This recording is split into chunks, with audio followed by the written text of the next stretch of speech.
할렐루야. 네, 우리 다시 한번 금요 예배 오신 여러분을 주님의 이름으로 환영하고 또 축복합니다.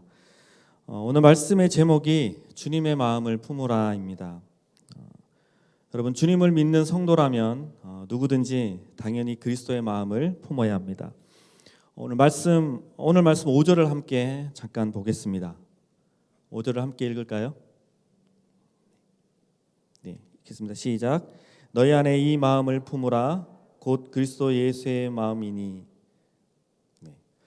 오늘 오전의 말씀은 이렇게 시작합니다. 바울은 빌립보 교회를 향해서 너희들이 주님의 마음을 품으라고 권고합니다. 주님의 자녀된 우리는 당연히 우리의 아버지 되시는 주님의 마음, 즉 주님의 성품을 닮아야 합니다. 그리고 우리의 일평생을 통해 주님의 성품을 닮아가기 위해 노력하는 것이 우리 믿는 성도들의 마땅한 도리라고 생각합니다. 그런데 누군가를 닮기 위해서는 그 사람에 대해서 우리가 잘 알아야만 닮을 수가 있을 것 같습니다. 좋아하는 위인이 있다면 그 위인이 어떤 말을 했고 또 어떤 생을 살았는지 우리가 잘 알아야만 그 위인을 닮을 수 있는 것처럼 이 시간에는 예수님은 과연 어떤 성품을 가지고 계셨는지 우리가 몇 가지 알아보고 또한 그 성품을 닮기 위해서 한번 생각하고 또 말씀을 나누었으면 좋겠습니다. 오늘 본문에서 말하고 있는 예수님의 성품은 바로 겸손입니다. 바울은 빌립보서 1장에서 오늘 읽은 본문까지 계속해서 겸손을 강조합니다. 그리스도의 마음이라는 것은 1차적으로 그리스도의 겸손이라는 것을 이야기합니다. 마태복음 11장 29절을 함께 읽겠습니다. 시작. 나는 마음이 온유하고 겸손하니 나의 명예를 메고 내게 배우라. 그리하면 너의 마음이 쉼을 얻으리니. 아멘. 주님께서는 이런 말씀을 통해서 스스로 나는 겸손한 사람이다 라고 말씀하셨습니다. 또는 오늘 본문 6절에는 이 말씀처럼 주님은 본래 하나님이십니다. 우리 6절 말씀을 함께 읽어볼까요? 그는 근본 하나님의 본체시나 하나님과 동등됨을 취할 것으로 여기지 아니하시고. 이 6절에 사용된 취할 것이란 단어는 원래 헬라 원어는 하르파그몬이라는 단어입니다. 하르파그몬이라는 단어인데 이것은 아직 소유하지 않은 것을 취하기 위해서 노력을 하는 것이 아니라 이미 소유한 것을 계속 가지고 있으려고 하는 마음이 이 본문에 사용된 하르파그몬이라는 단어입니다. 이 말씀처럼 주님은 이미 하나님과 동등됨을 취하는 것이 아니라 이미 취하고 계셨다는 것을 이 원어에서는 설명하고 있는 것입니다. 그러나 이 말씀처럼 이미 취하고 계신 하나님과의 동등됨을 예수님께서는 가지고 있지 않으시기로 하셨다는 말씀입니다. 주님은 근본적으로 하나님의 본체이지만 그런 영광스러운 존재의 상태를 가지고 있지 않기 위해서 그것을 버리기 위해서 자기를 비우고 인간의 모습으로 이 땅에 오신 것입니다. 그리고 창조주로서 자신의 피조물보다 피조물에 불과한 인간들을 섬기는 삶을 그의 삶을 통해 사셨습니다. 그것뿐만 아니라 주님이 그토록 낮은 자의 모습으로 섬겼던 그러한 인간들에 의해 또 고난당하시고 십자가에 죽으셨습니다. 오늘 8절의 말씀을 한번 보겠습니다. 8절의 말씀 함께 읽겠습니다. 시작. 사람의 모양으로 나타나사 자기를 낮추시고 죽기까지 복종하셨으니 곧 십자가에 죽으심이라. 이 말씀처럼 우리가 너무나 잘 알듯이 예수님께서는 생명이 다하는 그 순간까지도 자신을 낮추심으로 십자가에서 내려올 수 있는 능력이 있지만 그걸 사용하지 않으시고 끝까지 자신의 목숨을 희생하셨습니다. 여러분, 우리의 삶 가운데, 인간의 삶 가운데 이것보다 더한 겸손이 어디 있겠습니까? 주님을 따르는 우리도 이러한 주님의 모습을 본받아서 남보다 나를 낮게 여기고 항상 낮은 자리에서 섬기고 그리고 끝까지 주님을 섬기는 그런 성도들이 되어야 할 것입니다. 다음으로 우리가 나누고 싶은 것은 그리스도의 마음이란 주는 마음이라는 것입니다. 오늘 8절의 말씀처럼 주님께서는 십자가의 죽으심으로 자신의 생명을 우리를 위해 주심으로 인간들을 죄에서 구원하여 주셨습니다. 사도행전 20장 50절에 보면 범사에 여러분들에게 모본을 보여준 바와 같이 수고하여 약한 사람들을 돕고 또 주 예수께서 친히 말씀하신 바 주는 것이 받는 것보다 복이 있다심을 기억하여야 할지니라. 주님은 이 말씀을 통해 받는 것보다 주는 것이 더 복이 있다고 말씀하셨습니다. 그래서 주님은 그의 삶을 통해서 대접과 섬김을 받으시기보다는 사람들을 고쳐주고 또 가르쳐주고 또한 자기 생명을 죄인들을 위해 내어주시고 또한 성령을 주시고 또 우리에게 가장 귀한 천국의 영광을 주셨습니다. 여러분, 인간의 본성은 원래 남에게 주는 것보다 받고 싶어 합니다. 오히려 받는 걸 기다리는 것에서 모자라 남의 것을 뺏으려고 하는 것이 사람의 본성입니다. 제가 어떤 글에서 읽은 내용이 있어서 잠깐 소개해 드리겠습니다. 사람을 거르는 법이라는 제목의 이야기입니다. 좋은 사람과 그렇지 않은 사람을 구별하려면 일단 무조건 잘해주면 된다고 합니다. 그럼 그때에 그 사람의 본성이 드러나게 된다고 합니다. 나와 관계를 지속할 사람이라면 내가 해준 것만큼 나에게 잘해주거나 아니면 어쩌면 그보다도 나를 더 소중히 대해줄 거라고 합니다. 그렇지 않은 사람이라면 나와 자신의 관계에서 자신은 왕이라고 생각하면서 슬슬 가면을 벗고 본색을 드러낸다고 합니다. 이처럼 사람은 받으려고 하는 것을 더 좋아하지 주는 것에는 익숙하지 않습니다. 그러나 하나님을 믿는 성도들은 그리스도의 마음을 본받아 주는 자, 그것도 아낌없이 계속 주는 자의 모습이 되어야 하는 것입니다. 받으려고만 하는 이기적인 모습은 참된 성도들에게는 어울리지가 않습니다. 줄 것이 없으면 이웃을 위해 진심으로 기도해주고 또한 따뜻하게 손이라도 잡아주는 그러한 성도들이 되어야 하는 것입니다. 마지막으로 그리스도의 마음은 하나님 아버지를 위해 고난을 두려워하지 않는 마음입니다. 사실 말씀을 준비하면서 저도 이 부분이 가장 찔렸습니다. 나의 삶을 돌아보면 나의 삶이 과연 하나님을 위해 고난도 두려워하지 않는 마음을 가지고 있었는지 돌아보았지만 저 역시 이 말씀 앞에는 부끄러운 모습을 생각하게 되었습니다. 제가 이제 한국으로 돌아온 지 한 8개월 정도가 지났습니다. 작년 11월 정도에 다시 한국으로 들어왔는데요. 제가 한 미국에서 15년 정도를 살다가 작년 11월쯤에 한국으로 다시 들어왔습니다. 여러 가지 상황 가운데 한국으로 다시 들어가야 된다는 결정을 하고 난 후에 다시 나의 고국으로 돌아간다는 설레이는 마음도 있었지만 동시에 두려움도 많았었습니다. 15년이라는 짧지 않은 시간 동안 제가 한국을 떠나 있었고 그동안 제가 딱 2번을 한국을 들어왔었습니다. 5년 있다가 한번 들어오고 그리고 한 4년 정도 있다가 또 한번 들어왔었는데 그 많은 시간 동안 들어올 때마다도 변화된 것들이 참 많았었습니다. 그러다가 한 8년 정도를 안 들어오다가 이제 마지막으로 들어왔는데 많이 변해 있는 한국 가운데 제가 과연 잘 적응할 수 있을지 그런 것들에 대한 두려움이 참 많았었습니다. 제가 한국에서는 컴퓨터와 관련된 일들을 했었습니다. 컴퓨터 유지보수하는 일들을 했었고 미국에 유학을 갈 때는 제가 목회와 관련된 일들을 전혀 생각하지 않고 컴퓨터와 영어를 공부하러 갔었기 때문에 사실 제가 목회와 관련해서는 한국에는 정말 아는 목사님들이나 뭐 교회에 대해서 아는 것도 없고 교단 이런 것도 사실은 잘 몰랐었습니다. 군 교회를 섬기다가 미국으로 갔었기 때문에 그런 교단이나 종파나 이런 거에 대한 인식도 전혀 없었기 때문에 여러분 미국은 한국과는 조금 다릅니다. 많은 교단들이 있지만 좀 크게만 이렇게 섬기는 것 같아요. 장로교라고 하면 장로교에 많은 이렇게 분파들이 있지만 그냥 장로교라면 그냥 크게 다 장로교를 섬기는 것 같고 그리고 아시는 대로 뭐 감리교, 침례교 뭐 이렇게 섬기지 장로교에서도 많이 갈려지고 막 이런 파들이 나눠지고 이런 것들에 대해서 제가 익숙하지 않았기 때문에 한국에 와서 또 저도 미국 교단에서 안수를 받았기 때문에 한국을 와서 다시 교단을 정하고 또 교회를 정하고 또 편목을 하는 과정을 또 해야 되기 때문에 그런 과정들을 어떻게 해야 될지에 대한 두려움들이 참 많았었습니다. 한국에 가면 다시 또 집을 구해야 되고 사는 것도 정해야 되고 그런 것들을 생각할 때 정말 제 마음 가운데서도 두려움이 참 많았습니다. 그리고 어느 곳에 집을 얻어야 될지도 참 두려운 마음들이 참 많았었습니다.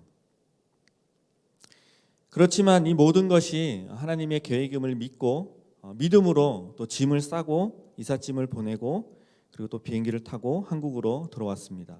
그리고 자가격리를 끝내고 또 가족들을 만나고 집을 구하고 그러한 과정들이 있었지만 저에게 가장 마지막 숙제는 교단을 정하고 교회를 정하는 것이었습니다. 제가 사실 지금은 좀 먼 곳에 살고 있습니다. 여러분 서울 노원구라는 곳에 살고 있는데요. 평일에는 운전을 하고 오면 1시간 반 정도가 걸립니다. 조금 막히면은 조금 늦게 출발을 하면 한 1시간 50분 정도 걸리고요. 주일은 너무나 감사하게도 50분이면 딱 도착을 합니다. 제가 집을 거기다 구했었기 때문에 교회를 사실은 이곳을 정할 때도 그 거리에 대한 부담감은 좀 있었습니다. 그렇지만 제가 여담이지만 미국에서 제가 LA에서 한 6년 정도를 살다가 뉴욕에서 한 8년 정도를 살다 왔는데요. LA에서 학부 과정을 끝내고 전도사 생활을 시작할 때 제 마음 가운데 이렇게 기도를 했었습니다. 제가 LA에서 한 6년 정도를 살았기 때문에 전도사 생활은 좀 타주에서 LA가 아닌 캘리포니아가 아닌 다른 곳에서 좀 하다가 다시 LA로 왔으면 좋겠다라는 기도를 했었고요. 그리고 굉장히 구체적으로 좀 기도를 했었습니다. 타주에 있는 교회, 그리고 또 풀타임으로 섬길 수 있는 교회, 그리고 또 영주권을 스폰서 받을 수 있는 교회, 이 세 가지를 놓고 기도를 했었습니다. 왜냐하면 짧은 여담이지만 여러분 미국에서 교회에 대해서 참 제가 실망했던 모습들이 뭐냐면 여러분 미국에는 살기 위해서 영주권이 필요하잖아요. 한국도 외국 사람들 오면 영주권이 필요하듯이 그게 필요한데 교회에서 영주권을 준다는 핑계로 사역자들을 쉽게 한국에서 흔히 얘기하는 갑질을 굉장히 많이 해요. 사례비를 안 준다든지 여러분 사례비를 주지 않고 사역을 하는 거는 어떻게 보면은 좋은 상황이에요. 오히려 사역을 하면서 교회에다 돈을 내고 영주권 스폰서를 받고 사역하는 사람들이 생각외로 굉장히 많습니다. 그래서 제가 미국에 갔을 때 교회에서 그렇게 하는 모습을 보고 굉장히 실망을 많이 했었는데 그래서 제가 기도한 거는 그렇지 않은 교회, 정말 내가 전심으로 섬기고 또 사례비와 또 교회 혜택도 똑같이 다 받지만 똑같이 그럼에도 영주권 스폰서를 다 받을 수 있는 그런 정말 깨끗한 교회를 섬기게 해달라고 기도를 많이 했었어요. 근데 제가 4년 동안 LA에서 같이 섬겼던 목사님이 뉴욕으로 가시게 되었고 한 1년 정도 후에 그 목사님으로부터 제가 학부 졸업하고 연락이 왔었어요. 이쪽으로 올 수 있겠냐고. 여러분 LA에서 뉴욕으로 이사를 가는 거는요 거의 국제 이사와 같은 겁니다. 거의 한국으로 들어오는 수준이기 때문에 고민을 굉장히 많이 했었어요. 근데 제가 어떻게 기도했죠?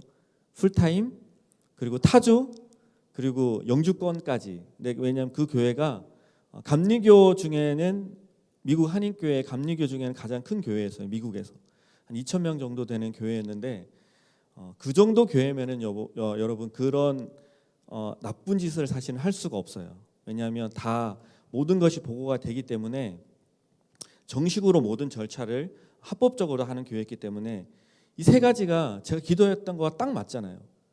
너무 멀긴 하지만 타주고 그 다음에 풀타임으로 저를 초청하셨고 영주권도 스폰서를 받을 수 있고 제가 그때 가장 이렇게 아쉬웠던 점은 제가 너무 멀리 가지 않기 위해 기도를 했었어야 되는데 그거를 구체적으로 조금 더 기도하지 않은 게 뉴욕에서 초청이 왔던 게 조금 아쉬웠던 것 같아요.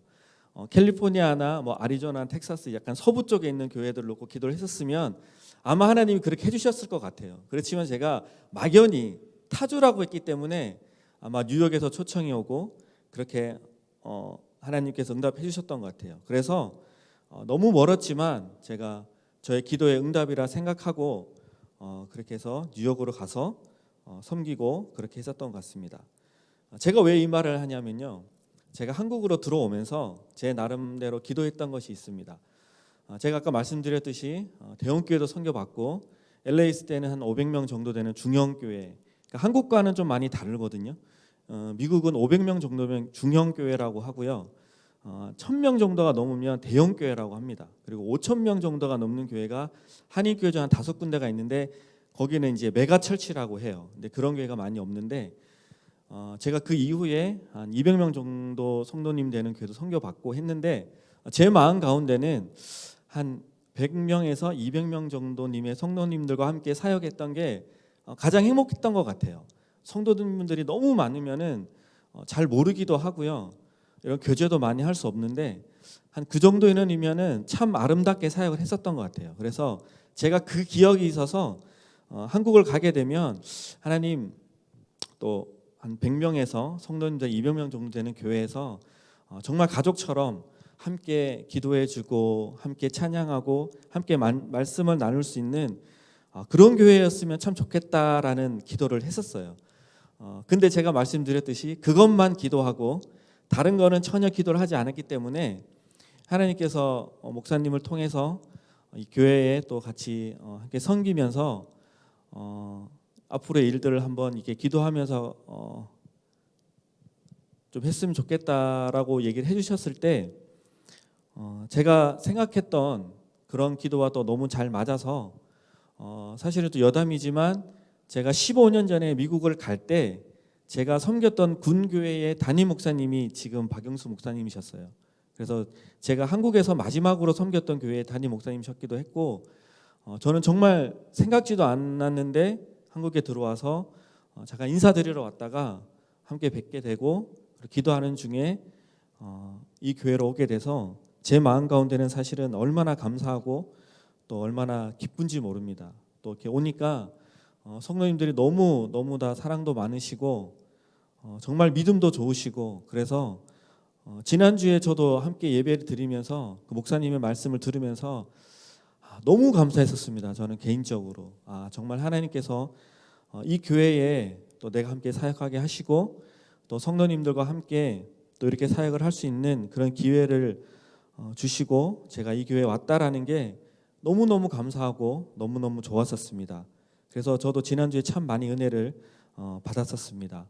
그래서 앞으로도 부족하지만 또 목사님께서 7월부터 함께 찬양 사역으로 같이 함께 또 할 수 있게 해주셔서 제가 또 부족하지만 열심히 또 이렇게 사역을 할 수 있는 그런 마음들과 그런 상황들이 된 것 같아서 너무나 감사합니다. 여러분 제가 나누었던 말씀과 또 우리가 봤던 말씀처럼 예수님은 하나님은 우리 가운데 한 스텝마다 모든 계획을 가지고 계십니다. 믿으십니까? 단지 우리가 그 하나님의 계획을 때로는 두려워하고 때로는 무서워하고 그렇기 때문에 하나님의 계획을 우리가 따라가지 못하는 것뿐이지 하나님께서는 우리의 모든 계획을 다 가지고 계십니다. 그러한 인간들을 위해서 예수님께서는 자신을 희생해서 인간을 구원하려는 그러한 하나님의 계획을 손수 그렇게 또 실천하셨습니다. 여러분 누가복음 22장 42절에 보면 이르시되 아버지여 만일 아버지의 뜻이거든 이 잔을 내게서 옮기시옵소서. 그러나 내 원대로 마시옵고 아버지의 원대로 되기를 원하나이다 하시니. 여러분 이 말씀처럼 예수님 또한 십자가에 달려 돌아가셔야 되는 그런 상황 가운데 정말 두려운 마음들이 많이 있었던 것 같아요. 물론 그 예수님의 마음에 이 모든 것이 하나님의 계획 안에 있다라고 고백은 했지만 본인이 당해야 될 고통을 생각하면 너무나 두렵고 너무나 무섭기 때문에 이 말씀처럼 이 잔을 내게서 옮겨달라고 기도했던 것입니다.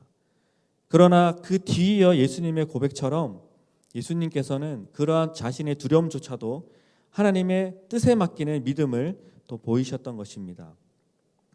죽음이라는 것이 우리의 마음으로는 두려운 것이지만 그 모든 것이 하나님의 뜻 안에 있음을 인정하고 두려움을 떨쳐낸 것입니다.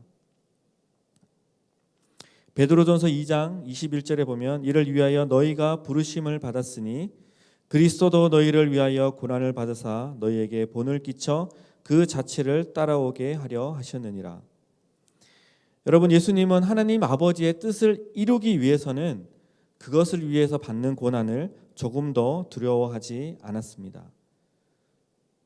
이러한 십자가의 고난을 두려워하지 않는 주님의 마음을 주님을 믿는 사도들도 본을 받았습니다.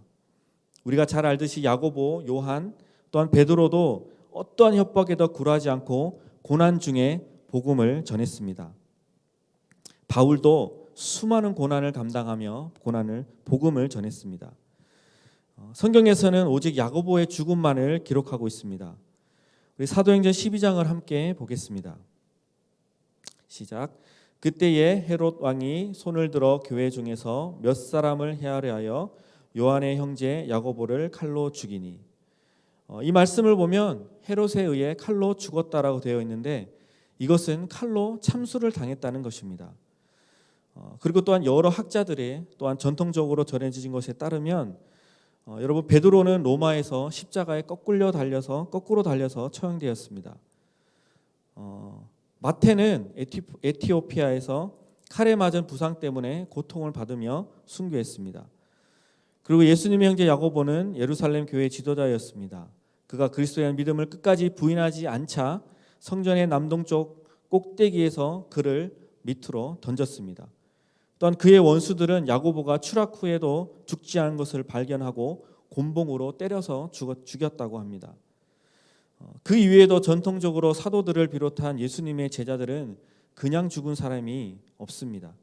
칼에 찔려 죽고 또 돌에 맞아 죽고 채찍에 맞아 죽고 십자가에 거꾸로 달려 죽고, 사도 요한도 많은 고통을 당했지만 그럼에도 그는 기적적으로 살아나서 요한계시록을 작성한 후에 현재 지금의 터키로 돌아와서 늙어서 죽었는데 평화롭게 죽은 유일한 사도라고 사람들은 이야기합니다.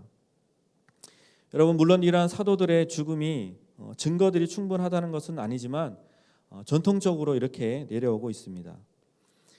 중요한 것은 사도들이 어떻게 죽었냐가 중요한 것이 아닙니다. 제가 말씀드리고 싶은 것은 모든 주님의 사도들은 믿음을 위해 기꺼이 죽으려 했다는 것입니다. 여러분, 실제적으로 우리의 삶에 목숨을 걸 만큼 믿음을 지켜야 하는 일이 있을까요? 어떻게 보면 이 사도들의 이런 죽음이 목숨을 건다는 것이 사실은 우리의 실생활에는 와닿지 않는 것 같습니다. 그래서 저는 이렇게 한번 생각해 보면 어떨까 합니다. 여러분, 각자의 삶을 돌아보면 하나님의 일을 하다가 또한 나의 삶의 상황으로 인해 누군가의 말로 인해 상처받고 믿음 생활을 포기한다든지 봉사를 포기한다든지 했던 일은 없으신가요?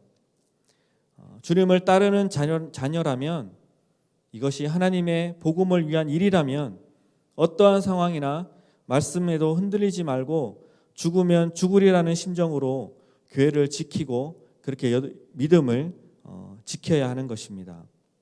여러분, 우리는 다 직분을 받았습니다. 저는 목사로, 또한 전도사로, 또한 성도로, 집사, 권사, 장로 모두 부르심을 받았습니다. 그렇다면 우리 모두는 그 부르심에 맞게 살아야 합니다. 만일 제가 여러 성도님들, 집사님들보다도 더 못한 믿음을 여러분 가운데 보인다면 어떻겠습니까? 장로님이 집사님보다 못한 믿음을 보인다면 여러분 어떨까요? 교회의 직분은 결코 높고 낮음의 지위가 아닙니다. 하나님께서 주신 믿음의 높고 낮음입니다. 성도보다는 집사님, 집사님보다는 권사님, 권사님보다는 장로님, 이렇게 올라갈수록 지위가 높아지는 것이 아니라 믿음의 분량이 높아져야 하는 것입니다. 집사님들은 장로님들을 보면서 나도 정말 저 장로님처럼 신앙생활을 해야지, 나도 저렇게 살아야지. 또 교회를 처음 나온 성도님들은 집사님, 권사님을 보면서 나도 저렇게 믿어야 되겠구나, 이렇게 생각을 해야지, 정말 저렇게 하면 안 되겠구나, 이런 모습만 보여준다면 여러분, 우리 교회가 어떻게 되겠습니까? 여러분, 전도학적으로 처음 교회를 오는 성도들이 이 교회에 출석을 해야겠다 안 해야겠다 정하는 시간이 얼마나 걸릴 거라고 생각하십니까? 여러분, 짧으면 5분이고요 길면 10분 안에 이 교회를 내가 다음에 다시 올지 성도로서 등록을 할지 안 할지 결정된다라고 합니다. 그것은 뭐냐면 많은 시간들을 들일 거 없이 우리가 처음 오는 성도님들의 우리의 표정이라든지 우리가 어떻게 그분을 맞이하느냐에 따라서 새로 오는 성도님들의 마음이 움직인다라는 것입니다. 여러분, 그렇다면 우리가 평소에 누군가 오지 않았을 때도 어떤 표정을 가지고 어떤 마음을 가지고 교회에 출석하고 예배드리고 찬양하고 기도하게 하는지 분명히 아실 수 있을 것입니다.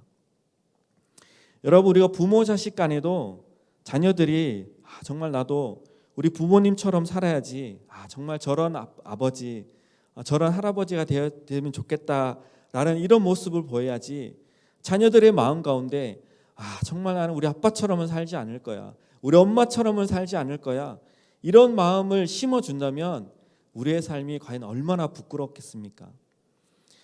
제 말의 포인트는 물론 지금도 우리 교회는 충분히 그런 교회라고 생각을 하지만 직분에 따라서 정말 믿음의 존경을 받는 그런 교회가 되었으면 좋겠다는 것입니다. 그래서 정말 새로운 성도가 왔을 때 정말 이런 교회가 한국의 의왕 땅에 아직 있구나, 정말 처음 보는 나를 위해서도 이렇게 반갑게 맞이해주고 이렇게 정말 믿음을 함께 나눌 수 있는 이런 분들이 있는 교회, 이런 교회가 정말 아직도 있구나라는 그런 우리가 인상을 심어줘야 될 것 같습니다. 여러분, 그리고 여담이지만 제가 미국에서도 많은 교회를 섬겼지만 유독 한 두 교회에서는 처음 오시는 성도님들이 이런 말씀을 하는 거를 제가 많이 들었던 것 같아요. 사역자로서. LA에 있었던 한 교회였는데요. 그 교회는 유난히 오면 성도님들이 처음 교회를 오시면 다 이렇게 눈물을 흘리고 가세요. 그냥 별거 하지도 않는데 그냥 앉으면 눈물이 난다라는 거예요. 그게 정말 한두 분이 그런 말씀을 하신 게 아니라 처음 오는 성도님들이 예배를 시작하자마자 본인의 이렇게 눈물이 흐르는 것을 멈출 수가 없다는 간증을 많이 한 교회를 제가 한번 섬겨봤는데 그 교회는 뭐였냐면 중보기도팀이 굉장히 잘 돼 있었거든요. 그래서 정말 기도와 찬양과 그런 것들이 그 성전에 꽉 쌓여져 있으니까 그 하나님의 영이 항상 그 교회에 머물렀던 것 같아요. 그래서 정말 많은 성도님이 처음 교회를 오시면 그 말씀들을 많이 했던 것 같아요. 그래서 정말 우리 교회도 정말 그런 교회가 되었으면 좋겠습니다. 정말 성도들이 처음 오셨을 때 그 하나님의 은혜에 감격스러워서 하나님 앞에 정말 감사의 눈물과 회개의 눈물과 또 은혜의 눈물을 정말 멈출 수 없는 교회, 그런 교회가 되었으면 좋겠습니다. 여러분, 그렇게 하면요 정말 우리 교회의 부흥은 우리가 정말 다른 것 어떤 것 하지 않아도 정말 부흥은 하나님께서 이루어 주실 거라고 믿습니다. 그러기에 정말 이 시간이, 이 금요 예배 시간이 정말 귀한 시간인 것 같아요. 정말 우리가 하나님 앞에 뜨겁게 찬양하고 또 기도하고 우리의 정말 간구를 하나님 앞에 올려드릴 수 있는 그 시간이 있는 게 정말 얼마나 감사한지 모르겠습니다. 정말 여러분, 우리 교회가, 저는 그런 교회가 되었으면 좋겠습니다. 누구나 와서 정말 들어오는 순간 하나님을 만나고 하나님의 그 마음을 알고 또 상처받고, 또 세상 가운데는 여러분 정말 교회를 지금은 실망하고 떠나는 사람들이 너무나 많습니다. 제가 정말 마음이 아픈 거는, 저는 목사님들을 정말 존경했었어요. 그래서 정말 제가 미국에서 목사로서 부르심을 받고 목회자의 길을 가려고 했을 때 정말 저는 너무 좋았어요. 근데 한국에 와서 제가 목사라는 거를 당당하게 말할 수 없는 이 사회가 됐다라는 게 저는 너무 마음이 아팠어요. 왜냐하면 여러분, 세상 가운데는 이제 목사를 더 이상 존경하지 않습니다. 정말 죄송한 이야기지만 한국 교회들이 너무나 이 기독교라는 것들을 너무나 어지럽게 해놔서 제가 어디 가서 정말 목사라고 이렇게 당당하게 이야기할 수 없는 제 자신이 너무 속상하고 사실은 너무 부끄럽더라고요. 그래서 정말 저는 우리 교회에서부터 시작해서 교회가 정말 세상 가운데 부끄럽지 않고 정말 교회가 세상 가운데 모범이 되는 그런 교회가 되었으면 좋겠습니다. 우리 한 사람 한 사람이 노력한다면 저는 가능하다고 믿습니다. 미국에서 많은 사람들이 그렇게 이야기했습니다. 코로나 끝나고 나면 더 이상 한국 사람들이 교회로 오지 않을 것이다. 이제는 온라인 예배가 하나의 예배 형태가 아니라 교회의 온전한 모습이 될 거다라고 많은 이야기를 했었습니다. 그러나 저는 절대 그렇지 않다라고 생각합니다. 코로나가 어떻게 되든지 간에 우리 믿는 성도들은 저는 교회에 올 것이라고 생각합니다. 여러분, 그것을 우리는 기대하고 준비했으면 좋겠습니다. 우리 백운호수교회가 정말 믿음 가운데, 찬양 가운데, 기도 가운데, 말씀 가운데 바로 세워진다면 이 코로나라는 것이 끝나면 정말 기다렸다는 듯이 우리 교회에 한 많은 성도들이 모여서 함께 예배하고 함께 찬양하고 말씀을 나누는 그런 상황들이 우리 가운데 예비되어 있을 것이라고 믿습니다. 그런 상황을 기대하는 마음으로 우리가 먼저 함께 찬양하고 또한 기도했으면 좋겠습니다. 그런 마음으로 기도하며 나아갈 때 정말 우리 교회가 성도님들은 집사님들의 믿음을 본받고, 집사님들은 권사님, 장로님들의 믿음을 본받고, 또 목회자들은 모든 성도님들 가운데 정말 믿음의 본을 보여주는 교회, 저는 정말 우리 교회가 그런 교회가 되었으면 좋겠습니다. 그런 뜻에서 우리의 본문 말씀을 기억하셔서 주님을 닮는 겸손한 마음, 또 나누어주고 나누어져도 더 나누어주고 싶은 마음이 있는 성도님들, 또한 고난 가운데서도 흔들리지 않는 믿음을 잘 지켜서 우리 교회가 이 코로나라는 것이 끝났을 때 정말 하나님께서 기쁘다 칭찬받는 교회, 하나님께서 이 땅 가운데 귀하게 쓰임받는 교회가 되기를 주님의 이름으로 축원드립니다. 우리 시간 함께